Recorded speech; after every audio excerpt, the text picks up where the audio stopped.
All right, let's talk about an article here that I saw that I thought was just, this is really good. And we get these calls from time to time.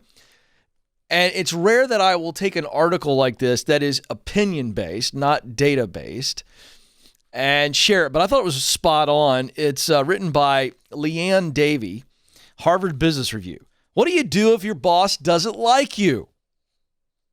Some of you are going, man, leave. Well, that is an option, but there are a couple things here to really think through. And what I like about what Leanne Davey does in this article is she really addresses the source of why you think your boss doesn't like you. And we're not assuming that it's actually true what you believe, but that's what you feel.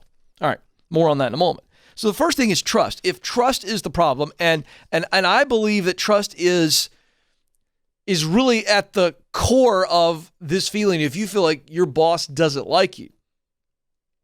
And trust we're talking about here is not that they think you are a bad person or that you're unethical, because if that's the case, they're probably going to let you go pretty quickly. It's really about getting the job done. And trust is really confidence here. They don't trust that you are going to execute on the job. They don't feel that the competence level is high enough. That's really what we're talking about here.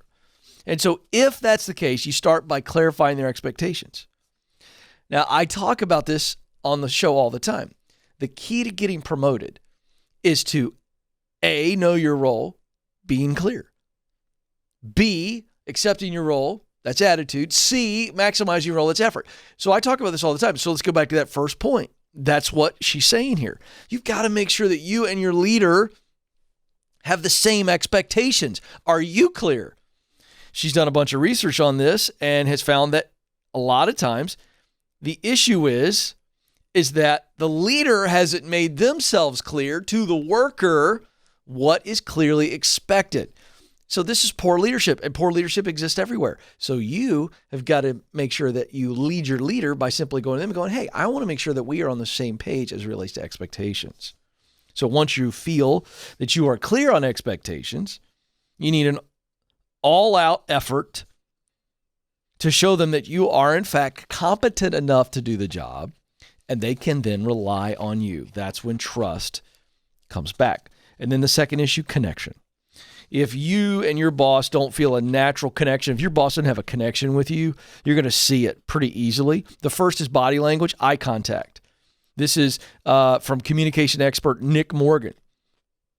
Your subconscious is very good at picking up cues from eye contact and other body language. So if your boss is making significantly less eye contact with you than others, that's a pretty good sign that they don't feel connected to you. Another measure is when your boss seems to avoid spending time interacting with you. So if you want to strengthen that connection, start by engaging more conversations about work. Don't try to overdo it with the hobbies and the sports and the food and the music topics. We already got a connection issue here. Don't force it. And so start by engaging with conversations about work, and then pay attention to what topics get the boss's attention and energy. So then you can begin to say, oh, I see that they really love to talk about this particular television show, and you begin to build the connection. Now, why is this important? There's tons of research out there that shows that your relationship with your boss is one of the most important factors in your overall experience at work. I would say to that, duh, of course, the research verified that. I think we all understand that. And it's really important that you don't have to be best friends, but you need a really healthy, let's call it healthy relationship with your leader. And you have a lot to say about that. So don't put it all on them, and don't assume that they don't like you if they're not trusting you a whole bunch and there's not a great connection. It may not have anything to do with whether they like you or not. And so you got to be a big boy and a big girl and step into this.